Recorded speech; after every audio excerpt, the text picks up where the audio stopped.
मानवता सीखने के लिए, मनुष्यत्व प्राप्त करने के लिए विद्या की बड़ी आवश्यकता है, ज्ञान की बड़ी आवश्यकता है। धर्म ग्रंथ बतलाता है, ज्ञानेन हीना पशुभिः समाना। जो मनुष्य ज्ञान से हीन है,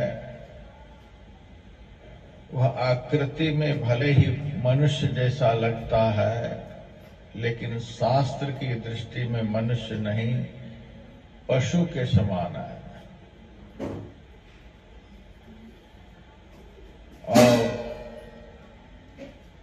ज्ञान की संपन्नता के कारण ही मनुष्य देवताओं से भी श्रेष्ठ माना गया है। सुर दुर्लभ सब ग्रंथन ही गावा, भगवान श्री राम ने कहा, ज्ञान संपन्न मानव देवताओं से भी बढ़कर है। इसलिए मानवता प्राप्त करने हेतु, मनुष्यत्व प्राप्त करने हेतु, मानव जीवन को सफल बनाने हेतु, मानव जन्म को कृत्य करने हेतु सद्विद्या की बड़ी आवश्यकता है। एक तो विद्या होती है जिससे सांसारिक व्यवहार चलता है, सांसारिक सुख प्राप्त होता है। दूसरी सद्विद्या है, सद विवेकनी विद्या है, मुक्ति प्रदायनी विद्या है, जिस विद्या के द्वारा संसार और परमार्थ दोनों बनता है। लोक और परलोक दोनों बनता है। आत्मा परमात्मा इन दोनों का ज्ञान प्राप्त होता है। वह सर्वोत्कृष्ट विद्या है। वह विद्या प्राप्त होती है सद्गुरु से। इसलिए मानव जीवन में सद्विद्या और सद्विद्या प्रदाता सद्गुरु की बड़ी आवश्यकता है। भगवान श्री कृष्णचंद्र साक्षात ईश्वर के अवतार होते हुए भी मानव मात्र को सद्विद्या और सद्गुरु की महत्ता बतलाने के लिए गुरुकुल में प्रवेश किए। गए और आ गए सो बात नहीं, गुरुकुल में रहे। केवल रहे ही नहीं, केवल पढ़े ही नहीं, जिस प्रकार से सद्गुरु से सद्विद्या प्राप्त होती है, उस प्रकार को भी उन्होंने अपनाया। स्वयंभू मनु ने अपने स्मृति ग्रंथ में अर्थात मनुस्मृति में लिखा, यथा खनन खनित्रेण नरो वार युधि गच्छति तथा गुरुगताम विद्या शुश्रूषुरधि गच्छति। जैसे मनुष्य पृथ्वी को खोदते खोदते अंत में जल को प्राप्त कर लेता है, वैसे ही सद्शिष्य सद्गुरु की सेवा करते करते सद्गुरु से सद्ज्ञान को प्राप्त कर लेता है। बिना सेवा की जो विद्या प्राप्त होती है, उस विद्या से जो मिलना चाहिए वह नहीं मिल पाता है। मैं आज के विद्यार्थियों से पूछता हूं, बताओ विद्या क्या देती है? तो विद्यार्थी हाथ खड़े कर देते हैं। विद्या बुद्धि देती है, धन देता है, ये देता है, वो देता है, कुछ से कुछ बताने लग जाते हैं। मैं संतुष्ट नहीं होता। क्या सब बता रहे हो? विद्या ददाति विनयम, विद्या विनम्रता प्रदान करती है। किसी भी प्रकार से जो हमसे श्रेष्ठ हैं, उनका किस प्रकार से सम्मान करना चाहिए, विद्या यही सबसे पहले सिखलाती है। हम स्कूल के गेट पर देखते हैं, एक तरफ लिखा हुआ होता है शिक्षार्थ आइए, दूसरी तरफ लिखा हुआ होता है सेवार्थ जाइए। सीखने के लिए यहाँ आइए, सीख करके समाज की यथोचित सेवा करने के लिए यहाँ से जाइए, समाज को मूर्ख बनाने के लिए नहीं जाइए। तो विद्या विनम्रता प्रदान करती है। जिस विद्वान में विनम्रता नहीं, उच्छृंखलता से भरा हुआ है, वह विद्वान नहीं कहला सकता। विद्या ने उनको कुछ नहीं दिया। ऐसे लोगों के लिए नीति शास्त्र में लिखा हुआ है, विद्या विवादाय धनं च मादाय शक्ति परेशान पड़पीडनाय खलस्य साधोर विपरीत में तद ज्ञानाय दानाय च रक्षणाय। निकृष्ट लोगों के पास, संस्कारहीन लोगों के पास विद्या आ जाए तो विवाद करता फिरता है, अपने से बड़ों के साथ, साधु संतों के साथ तर्क वितर्क करते फिरता है। उनके पास की विद्या केवल विवाद के लिए होती है। असंस्कारहीन निकृष्ट प्रवृत्ति वाले लोगों के पास यदि धन आ जाए, उस धन से उसके अंदर में अभिमान उत्पन्न हो जाता है, मेरे से बड़ा दुनिया में कोई नहीं। और दुष्ट दुर्जन के पास शारीरिक बल प्राप्त हो जाए तो पड़पीड़नाय, दूसरे को दुख देने लग जाता है, सताने लग जाता है। यही यदि संस्कारवान पुरुष के पास आ जाए तो विद्या दूसरे को ज्ञान प्रदान करने के लिए धन दान करने के लिए, शारीरिक बल दीन दुखियों की रक्षा करने के लिए होता है। तो विद्या विनम्रता प्रदान करती है। विद्या ददाति विनयम। जिस विद्या से विनम्रता प्राप्त होती है, तो उस विनम्रता से क्या प्राप्त होती है? विनयोद्याति पात्रता। विनम्रता से पात्रता आती है। जिनके साथ आप सद्व्यवहार करेंगे, जिनको आप सम्मान देंगे, आदर देंगे, वे आपको आशीर्वाद देंगे।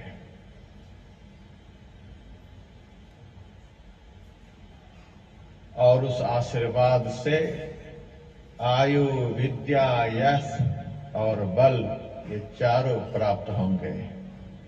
यही है पात्रता, गहरापन।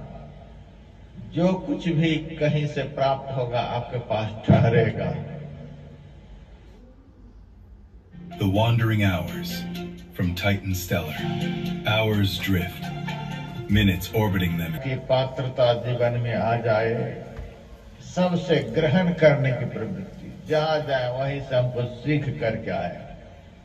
सिखाने की प्रवृत्ति यह विद्वान का उत्कृष्ट लक्षण नहीं है, महापुरुष का लक्षण है सीखने की प्रवृत्ति। भगवान शिव शंकर तीनों लोकों के गुरु हैं। तुम त्रिभुवन गुरु वेद बखाना, तीनों लोकों के गुरु भगवान शिव शंकर हैं। ज्ञान की पराकाष्ठा उनके जीवन में है।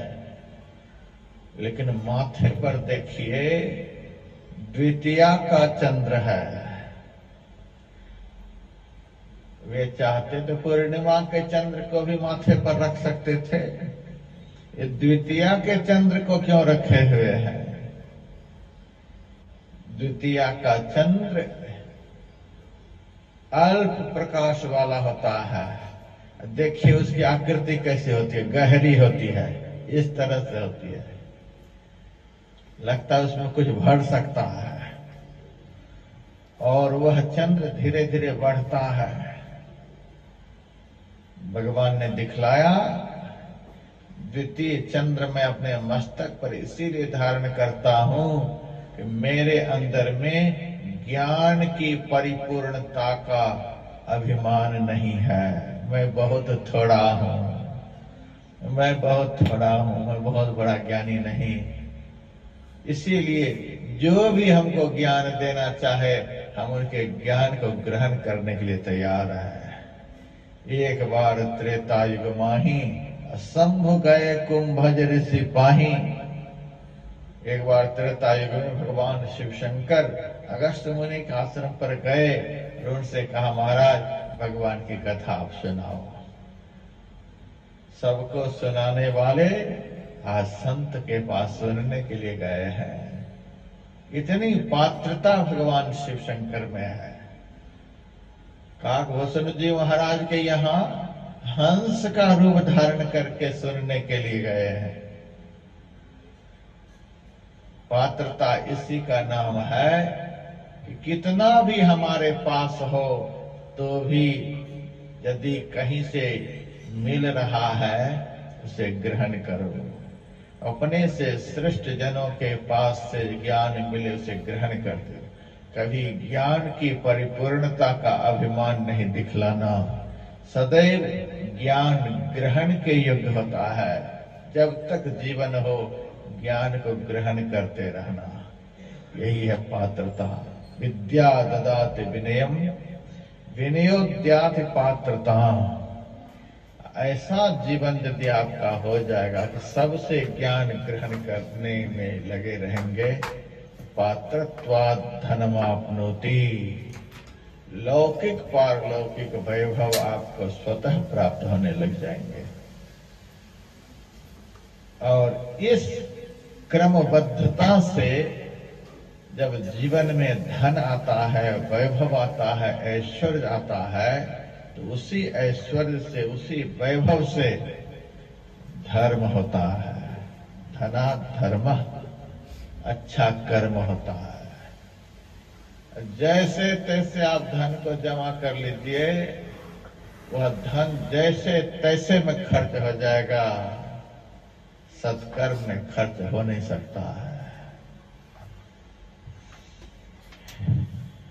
आज आप लोग यहाँ इन बातों का प्रत्यक्ष दर्शन कर रहे हैं। इस कार्यक्रम के दो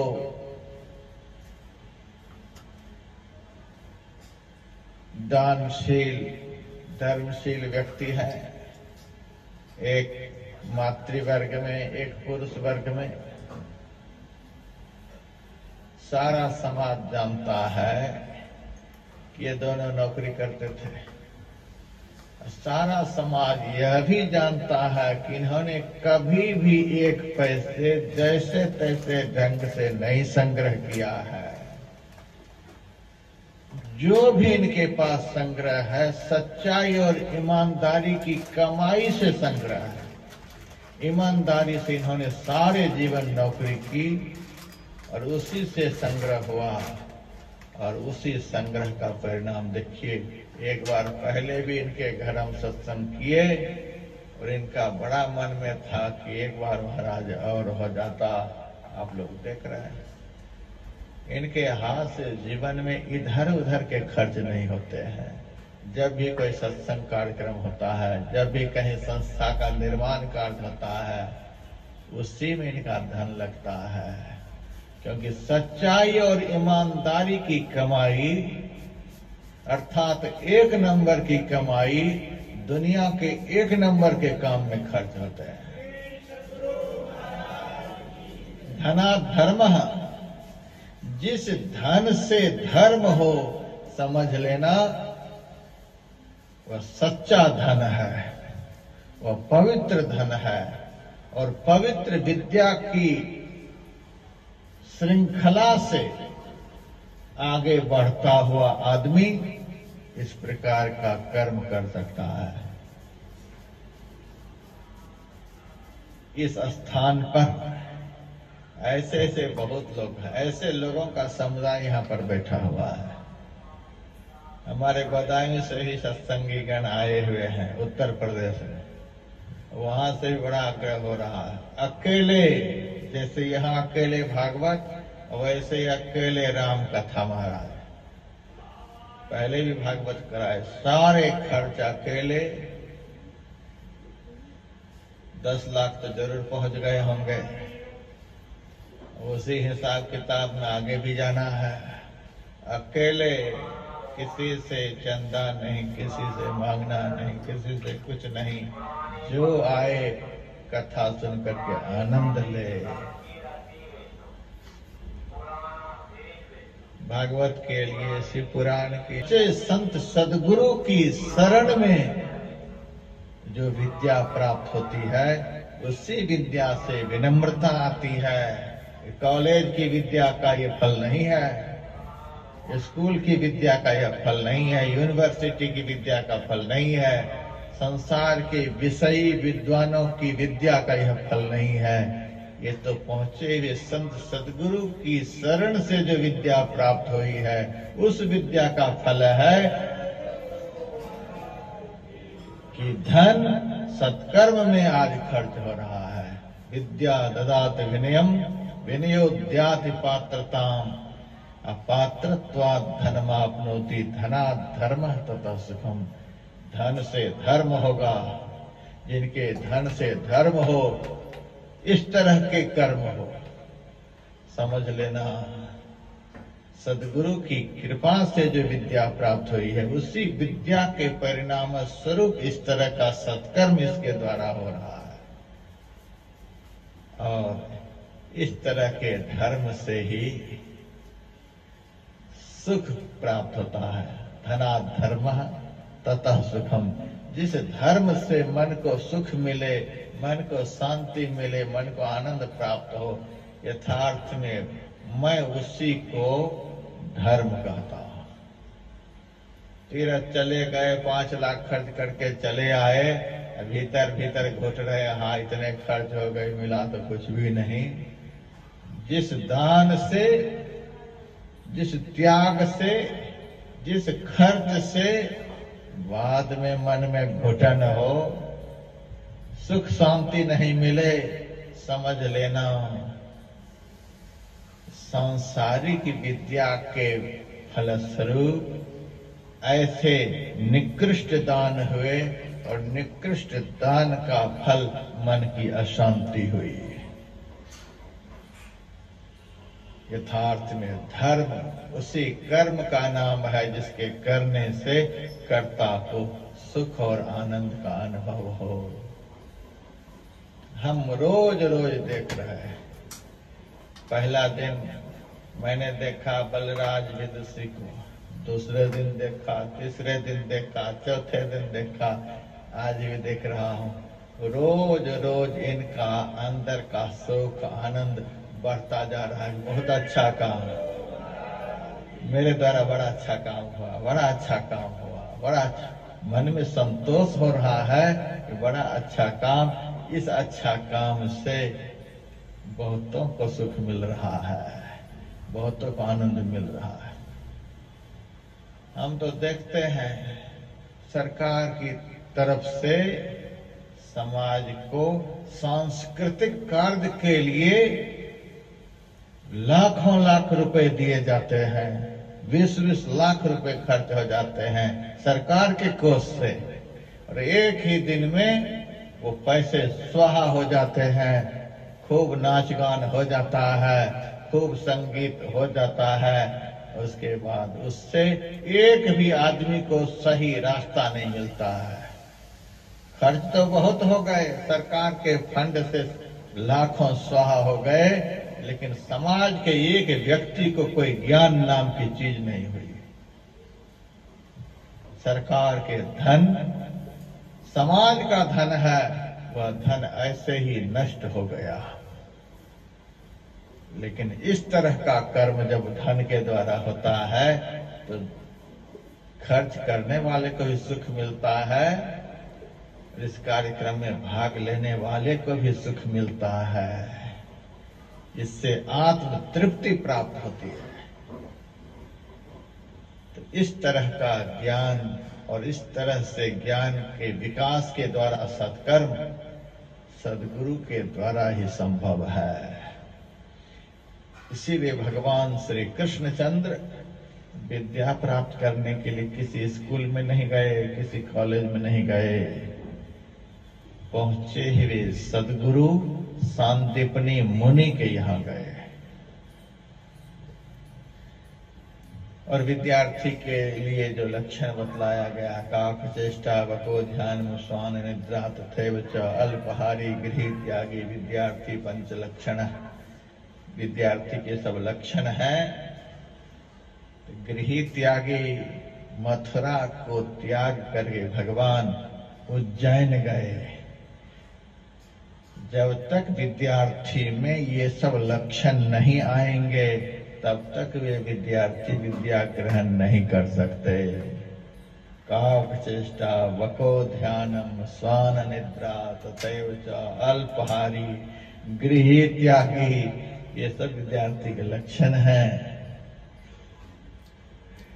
ये सब होने से तब वह सद्गुरु से विद्या प्राप्त कर सकता है। साथ साथ सद्गुरु की सेवा।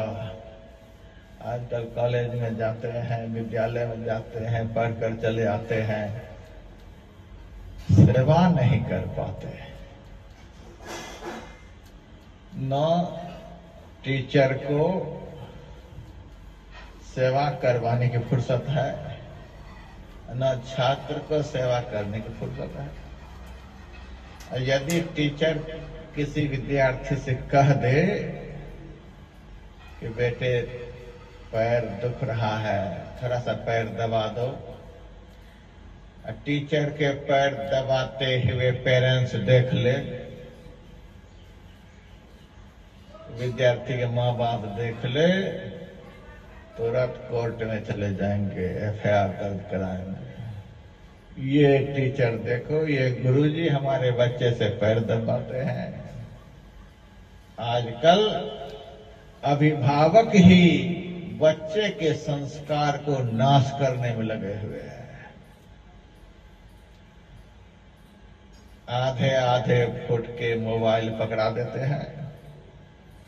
खूब नाच देखो बच्चे, खूब सिनेमा देखो, और उसके बाद गुरुजी से मुंह लगाओ, जो कुछ पढ़ा दे जैसे तैसे पढ़कर आ जाओ, गुल्ली डंडे दिन भर खेलते रहो, बस आईएएस कंप्लीट कर जाओगे। आजकल के पेरेंट्स ही बच्चे को संस्कारहीन बनाते हैं। पहले गुरुकुल होता था, गुरुकुल में बच्चे पढ़ने के लिए जाते थे। हम लोग भी पढ़े हैं। शनिवार के दिन गाय के गोबर से स्कूल के प्रांगण की लिपाई करते थे, बागवानी लगाते थे, बहुत कुछ करते थे विद्यालय में जाकर के। तब 7 क्लास ही पढ़े हैं हम, 7 क्लास तक ही पढ़े हैं। लेकिन अभी भी जो थोड़ा बहुत याद है उसी गोबर की लिपाई के फल से, बागवानी के फल से गुरु के चरण दबाए हैं, गुरु की थाली को धोए हैं, सब तरह से गुरु की सेवा किए हैं। आज हम सन्यास वेश में हैं और हमको पढ़ाने वाले गुरु गृहस्थ वेश में हैं, तो भी सामने आते हैं तो हम पैर छूने लगते हैं। गुरु शुश्रूषया विद्या, गुरु की सेवा शुश्रूषा करने से ही सद्विद्या प्राप्त होती है। भगवान कृष्ण, सब उनका नाम लेते हैं, सब कहते हैं भगवान है, लेकिन कौन ऐसा कर्म उनके द्वारा हुआ जो इसी शरीर से वे दुनिया में पूजनीय हो गए, भगवान कहलाए। आवाज तेज कर बैठा। दुनिया में भगवान बन करके पूजे जाने लगे। गुरु के यहाँ गए, उनके आंगन में झाड़ू लगाते थे, बर्तन धोते थे, चरण दबाते थे, सारे बिल्स पे। गुरु की आज्ञा से जंगल में जाकर लकड़ी तोड़ कर लाते थे। सब लिखा हुआ है। इतनी सेवा भगवान श्री कृष्ण बलराम ने गुरु जी की है। भगवान होते हुए भी गुरु की ऐसी महिमा है, इतनी सेवा किए हैं। इसीलिए वाल्मीकि मुनि ने भगवान श्री राम से कहा था, तुमते अधिक गुरु ही जिय जानी, सकल भाई से वही सन्मानी। हे राम, तुमसे भी बढ़कर जो अपने को, अपने गुरु को मानता है, आपसे भी बढ़कर जो गुरु को मानता है, ऐसे गुरु भक्त के हृदय में आप निवास करें। वाल्मीकि मुनि ने कहा है। और भगवान श्री राम ने सबरी से कहा, गुरुपद पंकज सेवा तीसरी भगत यमान। हे सबरी, गुरु के चरण कमल की सेवा भक्ति का तीसरा अंग है। सेवा करेंगे गुरु के चरणों की, भक्ति कहलाएगी राम की। शास्त्रों में गुरु की बड़ी महिमा है। गुरु शुश्रूषया विद्या, गुरु की सब तरह से आज्ञाओं का पालन करने से सद्विद्या प्राप्त होती है, जिस विद्या का परिणाम विद्या ददात विनयम विनयोद्यात पात्रताम पात्रत्वात् धनमाप्नोति धनात् धर्मः ततः सुखम। गुरुमभ्यर्च्य वर्धन्ते आयुषा यशसा श्रिया। गुरु की सेवा करने से आयु बढ़ती है, यश बढ़ता है, लक्ष्मी बढ़ती है और दुनिया में कीर्ति बढ़ती है। सब तरह से भगवान श्री कृष्ण और बलराम जी ने सांदीपनी मुनि की सेवा की और विद्याध्ययन भी किया। 64 दिनों में ही विद्या के जो 64 लक्षण होते हैं, भगवान श्री कृष्ण में दिखलाई देने लग गए। सांदीपनी मुनि ने भगवान से कहा, बेटा कृष्ण,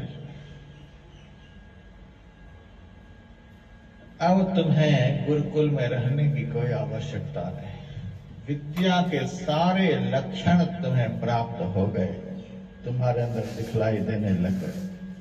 मात्र 64 दिन में ही विद्या के 64 लक्षण को प्राप्त कर लिए। 64 जन्म में भी लोग 64 लक्षण प्राप्त नहीं कर सकते। गुरु की सेवा की यही महिमा है। गुरु जिस शिष्य के ऊपर प्रसन्न हो जाते हैं, जो ज्ञान 1000 जन्म में भी प्राप्त नहीं हो सकते, वह ज्ञान तत्काल प्राप्त करा देते हैं।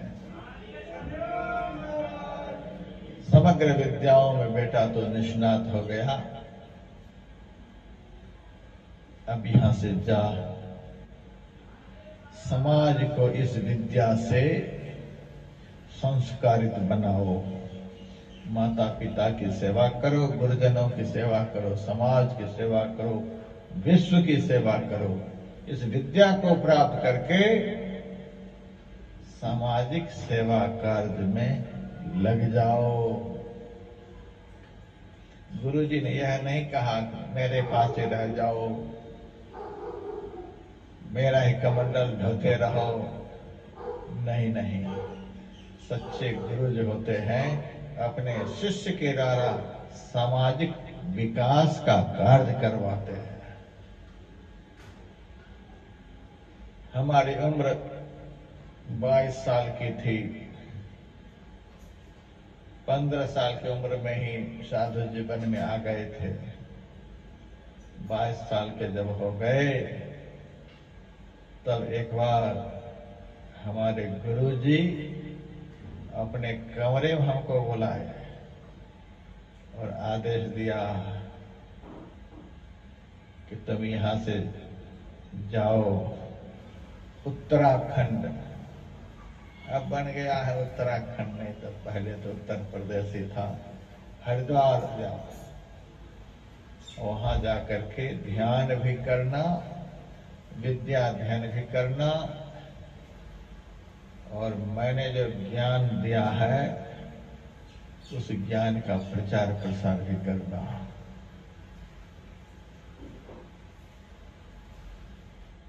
मेरे पास बहुत शिष्य रहते हैं, मेरी सेवा तो सब कर ही रहे हैं। ये सारे शिष्य मेरे शरीर की सेवा कर रहे हैं, मेरे ज्ञान की सेवा करने वाले बहुत कम हैं। मैं तुमको आदेश देता हूं, मेरे ज्ञान की सेवा अर्थात मेरे ज्ञान का प्रचार प्रसार तो जाकर के कर। और अपने कमरे में अकेले में बैठा करके मेरे से कहा था, और मैं हरिद्वार आया और उनकी आज्ञा से जहां तक बन पा रहा है भारत के प्रांत प्रांत में जा करके ज्ञान के द्वारा उन्हीं के ज्ञान की सेवा कर रहा हूं। तो सांदीपनि मुनि ने कहा, बेटा अब जाओ, मेरे से जो तुम्हें ज्ञान प्राप्त हुआ है उस ज्ञान के द्वारा समाज की सेवा करो, इस ज्ञान का विकास करो समाज में जाकर के। भगवान श्री कृष्ण ने कहा, गुरुदेव आपकी आज्ञा है, जाऊंगा जरूर, लेकिन इतनी विद्या सिखाए हैं, बिना गुरु दक्षिणा दिए कैसे जाऊं? आप बताएं गुरु दक्षिणा में मैं आपको क्या दूं? सांदीपनि मुनि ने कहा, बेटा तुम्हारे जैसे शिष्य का सदगुरु कहला करके कुछ पाने के लिए मुझे बाकी नहीं रह गया। आज मैं धन्य हो गया। दुनिया में मेरा नाम रहेगा, जब तक दुनिया रहेगी तब तक दुनिया में मेरा नाम रहेगा। सांदीपनि मुनि ने अखिल विश्व ब्रह्मांड के मालिक परमात्मा को पढ़ाया है। इससे बढ़कर के क्या हो सकता है? कीर्ति यस्य स जीवति, दुनिया में वह सदैव जीवित रहता जिनकी कीर्ति रहती है। तुम्हारे जैसे महापुरुष का गुरु कहलाकर हमारी कीर्ति अमर हो गई, मैं धन्य हो गया। हमें अब कुछ नहीं चाहिए, बेटा अब तो जा। कहा नहीं, गुरु दक्षिणा तो लेनी ही पड़ेगी, बिना दक्षिणा दिए हम कैसे जाएंगे? बिना दक्षिणा का ज्ञान निष्फल हो जाता है, यज्ञ निष्फल हो जाता है, दान निष्फल हो जाता है। बिना दक्षिणा दिए सारे सत्कर्म निष्फल हो जाते हैं। मैंने ही आपसे पढ़ा है, इसलिए दक्षिणा तो लेनी ही पड़ेगी। सांदीपनि मुनि ने कहा, मुझे तो कोई आवश्यकता रही नहीं, मैं तो ऐसे ही धन्य हो गया।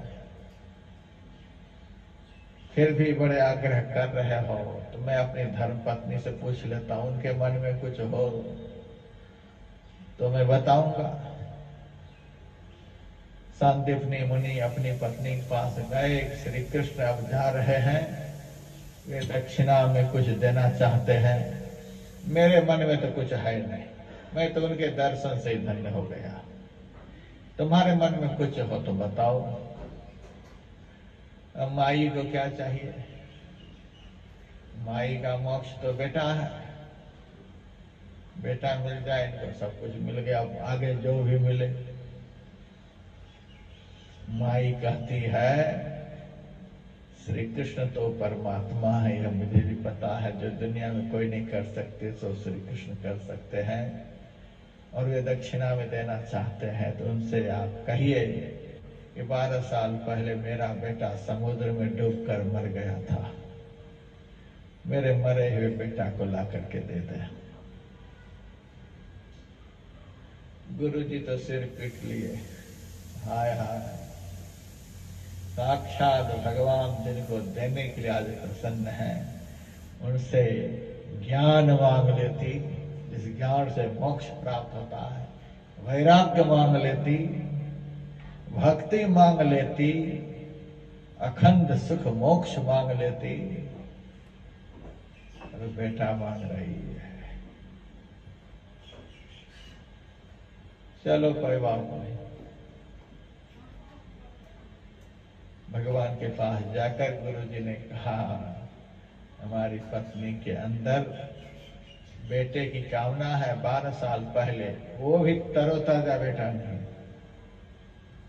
श्री कृष्ण की कृपा से संस्कारवान बेटा नहीं है। 12 साल पहले जो डूब गया था वह बेटा हमको चाहिए, भले ही संस्कार कैसा भी हो, आगे जाकर वो कुछ भी करे, धुंधकारी बन जाए, लेकिन बेटा हमको ही चाहिए। श्री कृष्ण के जैसा बेटा नहीं, जैसा तैसा। यह ओछी बुद्धि सत्संग से प्राप्त नहीं होती है, किसी जन्म के कुसंस्कार से इस तरह की मलिन बुद्धि जब उदय लेती है, तब आदमी इस तरह की चीज मानता है। भगवान से आकर के कह दिया, भगवान ने कहा अच्छा कोई बात नहीं, माँ की इच्छा को मैं जरूर पूर्ण करूंगा। बलराम जी के साथ भगवान चले गए समुद्र के तट पर। समुद्र से कहा, समुद्र देवता, मेरे गुरुदेव के पुत्र तुम्हारे अंदर डूब गए हैं, तो जल्दी से लाकर गुरुदेव के पुत्र को मुझे समर्पित कर। भगवान की आज्ञा का पालन तो सब करते हैं। भारत की सरकार हो चाहे किसी भी राष्ट्र की सरकार हो, वे मनुष्य पर भले हुकूमत चला सकते, लेकिन प्रकृति पर हुकूमत नहीं चला सकते। हवा को नहीं कह सकते कि तेज बहो, सूरज को नहीं कह सकते कि इतने समय पर उदित हो जाओ, इतनी ही गर्मी पैदा करो। चंद्रमा से कुछ नहीं कह सकते, धरती से कुछ नहीं कह सकते, जल से कुछ कह नहीं सकते, लेकिन परमात्मा असली राजा है, और परमात्मा में शाश्वत सामर्थ्य है। परमात्मा की आज्ञा का पालन सब करते हैं। जैसे समुद्र से कहा, वैसे समुद्र देवता बाहर निकले और उन्होंने कहा महाराज मेरे अंदर तो आपके गुरु जी का बेटा है नहीं, संभव है मेरे अंदर में एक राक्षस रहता है और शंख के भेष में रहता है, हो सकता है वह निकल गया हो, वहां जाकर उनसे आप प्राप्त कर सकते हैं। भगवान समुद्र के अंदर प्रविष्ट कर गए और वहां उन्होंने शंख के रूप में शंखासुर को देखा। भगवान से युद्ध करने के लिए वह दौड़ा। भगवान ने अपने सुदर्शन चक्र से उनके पेट को फाड़ दिया। वह तो आकुल व्याकुल हो गया, युद्ध करने की स्थिति में नहीं रहा, धराशायी हो गया। और भगवान उसके पेट में देखा तो बालक दिखलाई नहीं दिया। शंख से पूछा, तुम्हारे अंदर हमारे गुरु का बालक नहीं है? कहा, नहीं महाराज, मैंने नहीं उनको ग्रहण किया। भगवान को बड़ा दुख हुआ, निरपराध प्राणी का वध मेरे हाथ से हो गया। अब तो इनको संतुष्ट करने के लिए कुछ देना ही पड़ेगा। अरे शंख, तू निरपराध था, लेकिन मैंने तुम्हारा वध कर दिया, यह अच्छा नहीं हुआ। यद्यपि भगवान के हाथ से उनकी मृत्यु से उनका उद्धार होना निश्चित था, लेकिन फिर भी भगवान ने कहा कि ऐसे नहीं मारना चाहिए था। निरपराध जो मैंने तुम्हारा वध किया, इसलिए तुम्हारी जो इच्छा हो वर के रूप में मांगो। उस शंख ने कहा, महाराज, आपके हाथ में गदा है, पद्म है, चक्र है, लेकिन एक हाथ आपका खाली है। उस खाली हाथ में आप मुझे रख लो।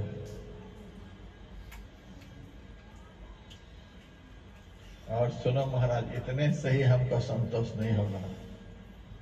निरपराध मेरा वध किए हो, तब और कुछ करना पड़ेगा।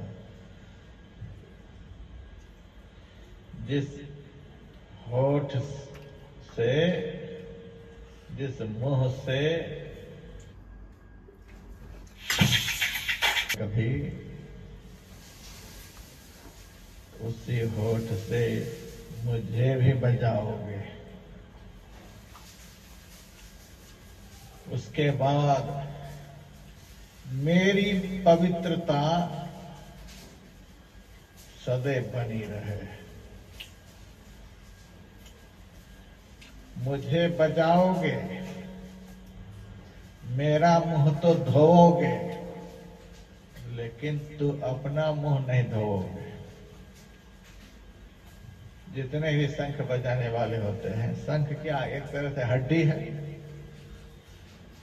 सब लोग शंख बजाते हैं, लेकिन शंख के मुंह को धोते, अपना मुंह नहीं धोते।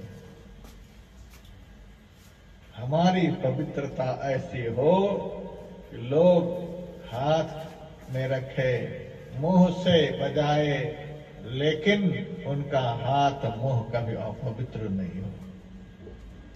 भगवान ने कहा ऐसा ही होगा। वही शंख है भगवान के हाथ में। उस शंख का नाम पांचजन्य नाम रखा भगवान ने। पांचजन्य हृषिकेश। फिर भगवान वहां से यमपुरी चले गए। जो कहीं नहीं मिलेंगे वो यमपुरी में मिलेंगे। यमपुरी गए। यमराज ने भगवान की बड़ी खातिरदारी की, पूछा कैसे पधारे। भगवान ने बताया मेरे गुरु जी का पुत्र तुम्हारे पास आया है, जल्दी वापस कर। यमराज ने गुरु के पुत्र को लाकर के सामने रख दिया। भगवान श्री कृष्णचंद्र गुरु पुत्र को लाकर उनके सामने खड़ा कर दिया और गुरु माता से कहा, माता देखो ये ही तो तुम्हारे पुत्र हैं। हाँ बेटा, आज मैं धन्य हो गया। माँ धन्य हो गई। गुरु माता को, गुरु को प्रणाम कर भगवान श्री कृष्ण और बलराम वहां से रथारूढ़ होकर चलने लगे। गुरुकुल में बहुत सारे छात्र पढ़ते थे। बहुत छात्रों में एक ब्राह्मण बालक भी था जिसका नाम था सुदामा। वे भी गुरु जी के पास रहकर भगवान कृष्ण के साथ विद्या अध्ययन करते थे। जब भगवान श्री कृष्ण बलराम चलने लगे, सुदामा रोने लगा कि आपके बिना हम कैसे रहेंगे। आप तो जा रहे हो, अब हमारी क्या गति होगी। भगवान ने कहा था, सुदामा जब तुम्हारे जीवन में कोई कष्ट आए, संकट आए, और हमसे अलग होने के बाद तो संकट आएगा ही, यह पक्का है। हमसे अलग होने पर, परमात्मा से अलग हो जाने के बाद जीव रूपी सुदामा के जीवन में तो कष्ट आना स्वाभाविक ही है। कष्ट तो अब आएगा ही, लेकिन कष्ट आने पर सुदामा इधर उधर कभी मत जाना, मेरे पास आ जाना। इतना सांत्वना देकर के भगवान चले गए। आज शाम की कथा में सुदामा आएगा भगवान के पास। भगवान चले गए मथुरा, माता पिता आदि को प्रणाम किया, सबको बड़ा संतुष्ट किया। संत लोग बताते हैं, जब से भगवान गोकुल से, ब्रज से मथुरा आए, तब से भगवान का मन यहां लगता नहीं था। एकांत में बैठ बैठ कर भगवान रोते रहते थे। माता देवकी बड़े प्यार से भोजन कराती, 56 भोग भगवान की थाली में रखती, और भगवान जैसे ही थाली में दही देखते, माखन देखते, वैसे ही दही माखन को प्रणाम करके उठकर खड़े हो जाते और महल से बाहर निकल जाते। माता पूछती, बेटा भोजन क्यों नहीं किया? अब तक तो कुछ खाया नहीं था, और रोता बिलखता हुआ थाली को प्रणाम कर चल दिया। क्या कष्ट है तुमको? क्यों नहीं भोजन किया? भगवान ने कहा, माता यदि मुझे भोजन कराना हो तो हमारी थाली में दही कभी मत रखना, माखन कभी मत रखना, घी दूध कभी मत रखना। कई इन्हीं चीजों के कारण तो तू ब्रजमंडल में चोर कहलाया। चोरी चोरी से खाता था, मांग मांग करके खाता था।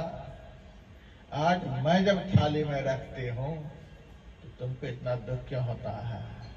भगवान ने कहा, माता जैसे ही अपनी थाली में दही और माखन को देखता हूं, वैसे मुझे माता यशोदा की याद आने लग जाती है। ब्रज की याद मुझे आने लग जाती है।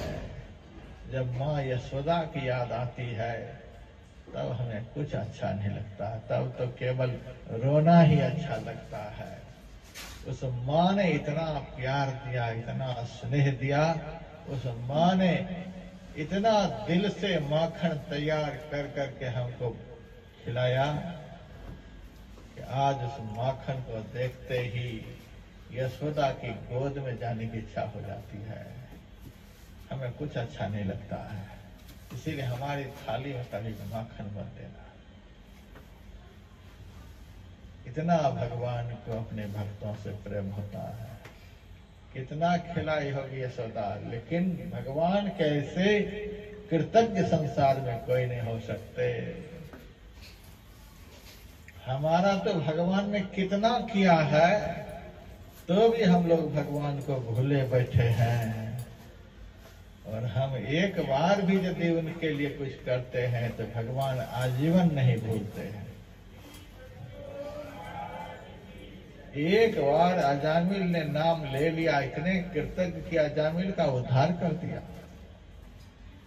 जटायु ने भगवान की पत्नी के लिए युद्ध किया रावण से, कुछ क्षण ही युद्ध किया होगा। भगवान इतने कृतज्ञ कि जटायु को भगवान बना दिया। गीध देह तजी धरि हरि रूपा, गजराज ग्राह के मुंह में पड़ा हुआ था, डूबता हुआ भी भगवान का स्मरण किया। इतने से ही भगवान इतने कृतज्ञ कि ग्राह को मारकर भगवान ने गजराज का उद्धार कराया। ऐसे बहुत सारे भक्तों का इतिहास है कि थोड़ा किया और भगवान ने उनके लिए बहुत कुछ कर दिया। भगवान कैसे चिर कृतज्ञ संसार में कोई नहीं, और जीव के ऐसा कृतज्ञ भी संसार में कोई नहीं।